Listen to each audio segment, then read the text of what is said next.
BA second year में जो आपके हिंदी साहित्य का पाठ्यक्रम है उसमें कथा साहित्य है और कथा साहित्य में से आपके जो उपन्यास और कहानियाँ आपके पाठ्यक्रम में लगी हुई हैं उन्हीं के महत्वपूर्ण प्रश्नों को आज हम इसमें हल करेंगे आज के वीडियो में। देखिए, इससे पहले वाला जो वीडियो है उसको मैंने अपलोड कर दिया है, वो भाग 1 है महत्वपूर्ण प्रश्नों का। तो अगर आपने उसको नहीं देखा है तो आप सबसे पहले उसे देख लीजिए। उसके उपरांत आप इस वाले वीडियो में जो क्वेश्चन आंसर मैं आपको बता रही हूँ उन सभी को आप अपने रजिस्टर में नोट डाउन करें। ये सारे प्रश्न मैंने लिख दिए हैं और इनके जो उत्तर हैं वो जैसे मैं आपको बोलती हुई जाऊंगी तो आप उनको अपने रजिस्टर में नोट डाउन कर लेना। एक बात और मैं आपको बताना चाहती हूँ कि ये जो सारे प्रश्न हैं ये आपके न सिर्फ विश्वविद्यालय स्तर की परीक्षाओं के लिए बल्कि ये आपकी जो प्रतियोगी परीक्षाएं होती हैं, चाहे उसमें यूपीएससी हो, आरएस हो या फिर कॉलेज लेक्चर एग्ज़ाम हो या फिर आपके जो सेकंड ग्रेड होते हैं, आपकी जो फर्स्ट ग्रेड है, इसके अलावा जो हिंदी साहित्य से संबंधित जो आपकी परीक्षाएं होती हैं उनकी दृष्टि से भी ये आपके बहुत महत्वपूर्ण हैं सारे ही प्रश्न। इसके अतिरिक्त यूजीसी नेट जीआरएफ उसमें भी आपके लिए ये प्रश्न बहुत महत्वपूर्ण है। तो आपको करना क्या है कि इन सारे प्रश्नों को आप अपने रजिस्टर में नोट डाउन करेंगे। तो शुरू करते हैं। हमारा आज का पहला प्रश्न है यहाँ पर, यानी कि जो 23 नंबर का प्रश्न है, दोपहर का भोजन कहानी के लेखक कौन है। तो दोपहर का जो भोजन है ये अमरकांत के द्वारा लिखी गई कहानी है। दूसरा प्रश्न है, मिस्टर श्यामनाथ किस कहानी के पात्र हैं। तो मिस्टर जो श्यामनाथ हैं चीफ की दावत कहानी के पात्र हैं ये, जो कि भीष्म साहनी द्वारा लिखी गई है। लक्ष्मी और गोविंद किस कहानी के पात्र हैं। तो आपको याद होगा कि जो लक्ष्मी और गोविंद हैं ये किस कहानी के पात्र हैं। जहाँ लक्ष्मी कैद हैं, राजेंद्र यादव की ये कहानी है। वापसी कहानी के रचनाकार का नाम बताइए। तो आपकी जो वापसी कहानी है वह किसके द्वारा लिखी गई है, उषा प्रियमवदा, जिसमें कि अपने घर पे वापस आने की और रिटायरमेंट के बाद की जो आयु होती है वो अपने परिवार के साथ बिताने की सारी बात इसमें बताई गई है। जहाँ लक्ष्मी कैद है ये भी एक बहुत मार्मिक कहानी है, एक स्त्री जीवन से जुड़ी हुई कहानी है। अगला आपका प्रश्न है, आकाश की छत उपन्यास के लेखक कौन है। तो आकाश की छत जो आपके उपन्यास है इसके लेखक है राम दरश मिश्र। आकाश की छत उपन्यास में किस आपदा का, प्राकृतिक आपदा का वर्णन मिलता है। तो इसमें प्राकृतिक आपदा क्या है, बाढ़ है, जिसके अंदर इस उपन्यास का नायक अपने आप को घिरा हुआ पाता है। आकाश की छत उपन्यास का मुख्य नायक कौन है। तो यश जो इसका मुख्य नायक है। चंद्रधर शर्मा गुलेरी की कौन सी कहानी आपके पाठ्यक्रम में है। चंद्रधर शर्मा गुलेरी की उसने कहा था कहानी हमारे पाठ्यक्रम में है। अगला है, हल्कू प्रेमचंद की किस कहानी का पात्र है। तो हल्कू प्रेमचंद की पूस की रात कहानी का पात्र है। अगला प्रश्न है, ईदगाह कहानी में हामिद मेले से क्या खरीदता है और क्यों। हामिद मेले से चिमटा खरीदता है और किसके लिए ख़रीदता है, वो अपनी बूढ़ी दादी के लिए ख़रीदता है ताकि रोटियां बनाते हुए या चूल्हे पर काम करते हुए दादी के हाथ जले ना। आशुतोष पर क्या चोरी करने का इल्ज़ाम लगाया गया। आशुतोष पर किस चीज़ की चोरी का इल्ज़ाम लगाया गया। तो जो उसकी छोटी बहन थी उसकी जो पाजेब थी उसके चोरी करने का उस पर आशुतोष पर इल्ज़ाम लगाया गया। अगला प्रश्न है, यशपाल की कौन सी कहानी आपके पाठ्यक्रम में है। तो यशपाल की मकरील कहानी हमारे पाठ्यक्रम में है। अगला प्रश्न है, जहाँ लक्ष्मी कैद है कहानी के रचयिता का नाम लिखिए, बताइए। तो जहाँ लक्ष्मी कैद है इस कहानी के रचयिता कौन है, राजेंद्र यादव है। अगला प्रश्न है, सिद्धेश्वरी को भारतीय संस्कारों में पली महिला क्यों कहा गया है। देखिए, पहले तो आपको ये बताना है और ये ध्यान रखना है कि सिद्धेश्वरी किस कहानी की पात्र हैं। तो ये आपको दोपहर का जो भोजन है उस कहानी की महिला पात्र हैं। और चूँकि भारतीय संस्कृति में क्या बताया जाता है कि घर के सभी लोगों के खाना या भोजन करने के उपरांत घर में जो महिलाएं हैं वो खाना खाती हैं और घर में एकता और प्रेम सौहार्द का माहौल बनाने का भारतीय महिलाओं के अंदर एक विशेष गुण होता है और उन सभी गुणों को हम सिद्धेश्वरी के व्यक्तित्व में देख सकते हैं। अगला प्रश्न है, अमरकांत को मध्यम वर्गीय जीवन का कथाकार क्यों कहा जाता है। तो आपको याद होगा कि जो दोपहर का भोजन कहानी है ये अमरकांत की है और इन्होंने अधिकांश अपनी कहानियों के अंदर मध्यम वर्गीय जीवन का संघर्ष, मध्यम वर्गीय जीवन की समस्याओं को, मुद्दों को उठाया है, इसलिए इन्हें मध्यम वर्गीय जीवन का कथाकार कहा जाता है। अगला प्रश्न है, पाजेब को बाल मनोविज्ञान की रचना क्यों कहते हैं? बाल मनोविज्ञान की रचना इसलिए कहते हैं क्योंकि इसमें बालकों के मन, बालकों के विचार और बालकों का व्यक्तित्व किस प्रकार से बच्चे सोचते हैं, क्योंकि बच्चे भोले होते हैं, अपनी बात को प्रस्तुत नहीं कर पाते हैं। बच्चों का व्यक्तित्व और एक प्रौढ़ का या युवा का व्यक्तित्व उनसे भिन्न होता है।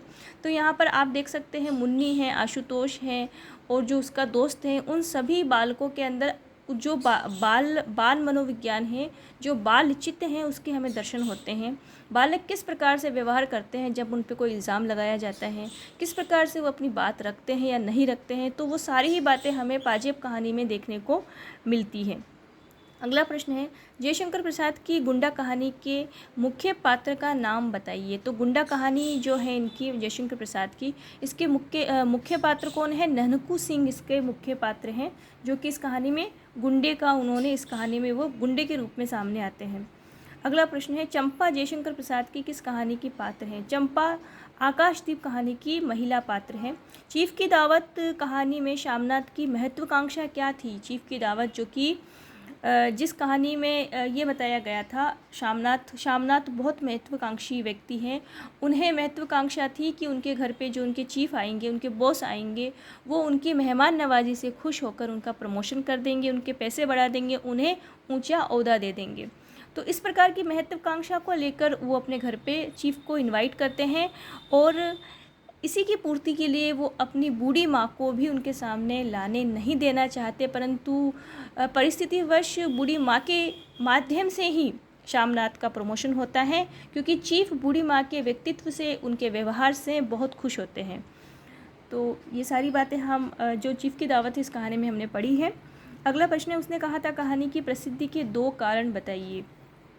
देखिए, उसने कहा था जो चंद्रधर शर्मा गुलेरी की जो कहानी है, इसमें मुख्य रूप से तो ये बताया गया है कि एक व्यक्ति के द्वारा अपने प्रेम को और राष्ट्र प्रेम को दोनों को ही लहना सिंह ने साधा है और राष्ट्र प्रेम को उन्होंने रखा है, साथ में राष्ट्र प्रेम के साथ में भी जो व्यक्तिगत प्रेम है उसको भी उन्होंने अपने साथ में लेकर अपने कर्तव्य की ओर वो अग्रसर हुए हैं।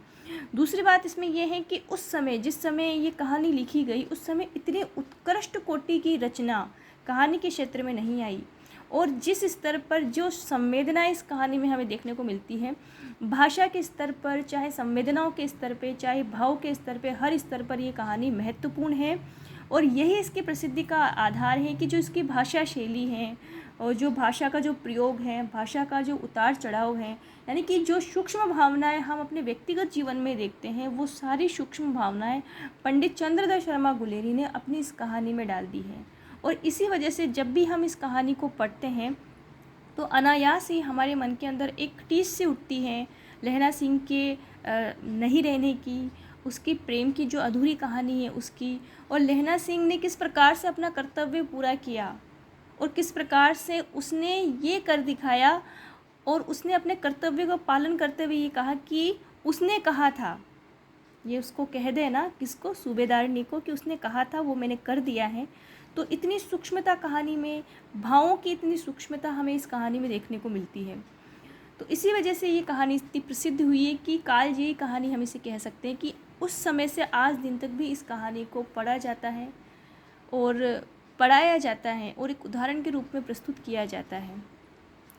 अगला आपका प्रश्न है, आकाश की छत उपन्यास की कथा में किस प्राकृतिक आपदा का वर्णन हुआ है? तो ये जो प्रश्न है 2 बार रिपीट हो गया है, इसमें बाढ़ का वर्णन हुआ है। आकाश की छत उपन्यास में नायक का चरित्र कैसा है? देखिए, ये प्रश्न आपके बड़े प्रश्नों में भी आ सकता है कि जो नायक है इसमें आकाश की छत उपन्यास में, वो क्या है? यश उसका नाम है और उसका जो चरित्र है उसमें एक संघर्षशीलता है, उसमें एक आशावादी दृष्टिकोण है, वो जीवन को लेकर बहुत सकारात्मक है और चिंतक है, हर चीज़ को सोचने विचारने वाला है, अपने प्रति किए गए व्यवहार को और अपने प्रति किए गए सभी प्रकार के जो दृष्टिकोण लोग उसके प्रति रखते हैं, उनको देखकर, उनको सोचकर भी वो चिंतनीय जो व्यक्तित्व होता है वो उसके अंदर है। और इसके अलावा जो संघर्षी व्यक्तित्व है वो भी उसके अंदर है। वो हर चीज़ से, उसके जीवन में जो संघर्ष आते हैं, चाहे वो प्राकृतिक आपदा के रूप में हो या व्यक्तिगत आपदा के रूप में, उन सभी से वो संघर्ष करते हुए आगे बढ़ता है। तो इसके अतिरिक्त आशावादी इसलिए है क्योंकि सारी समस्याओं के बाद भी उसके मन में एक उम्मीद है कि इन समस्याओं के उपरांत भी जीवन में कुछ सकारात्मक होगा। और कहीं कहीं हमें वो दुखी भी जान पड़ता है, दुखी भी होता है जीवन में, जो उसकी समस्याएं आती है उनके आने से उसको दुख का अनुभव भी होता है। तो एक मध्यम वर्गीय जीवन में, या फिर एक सामान्य जो व्यक्ति होता है मध्यम वर्गीय, उसके व्यक्तित्व में जब समस्याएं आती हैं और समस्याओं का वो किस प्रकार से सामना करता है, किस प्रकार से निराकरण निकालता है, जो बुद्धिजीवी श्रेणी का व्यक्ति होता है जबकि वो मध्यम वर्गीय से संबंध रखता है, तो ऐसा ही व्यक्तित्व वाला हमें यहाँ पर यश, जो कि आकाश की छत कहानी का पात्र है, उसमें वो सारे गुण हमें दिखाई देते हैं। तो ये आपके कुछ महत्वपूर्ण प्रश्न थे।